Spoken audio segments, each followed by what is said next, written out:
রাজ্যে ষষ্ঠ দফা ভোটের আগে নন্দীগ্রামে খুন হন বিজেপি নেতার মা। সেই ঘটনা এবার সিসিটিভি ফুটেজ সংরক্ষণের নির্দেশ দিল কলকাতা হাইকোর্ট। সিবিআই তদন্তের আবেদন জানিয়ে মামলা করা হয়। সেই মামলায় কলকাতা হাইকোর্টের এই নির্দেশ, 23শে মে থেকে 7ই জুন পর্যন্ত যাবতীয় সিসিটিভি ফুটেজ সংরক্ষণ করতে হবে।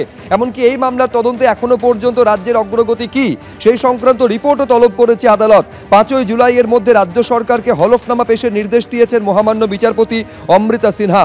সিবিআই, ইডির মতো কেন্দ্রীয় এজেন্সির কাঁধে প্রচুর মামলার ভার। এই মামলার তদন্তভার কাকে দেওয়া হবে, প্রশ্ন বিচারপতি সিনহার। সিবিআই এর বিশেষ আদালত থেকে রিপোর্ট তলব করুক আদালত, দেখুন যে তারা সত্যিই মামলাগুলির বিচার করতে চায় কিনা, মন্তব্য করেছেন অ্যাডভোকেট জেনারেল সৌভিক মজুমদার। আমাদের প্রতিনিধি আরো বিস্তারিত বলবেন এই নিয়ে। সৌভিক, সিবিআই তদন্ত চেয়ে মামলা করা হয়েছিল, সেই মামলায় আজকে মহামান্য বিচারপতি ঠিক কি বললেন এবং কি নির্দেশ দিলেন? দেখো, তুমি জানো যে নন্দীগ্রামে ভোটের ঠিক আগের দিন এই খুনের ঘটনা ঘটে এবং সেই খুনের ঘটনায় নন্দীগ্রাম কার্যত জনক্ষেত্রের চেহারা নেয় এবং সেখানে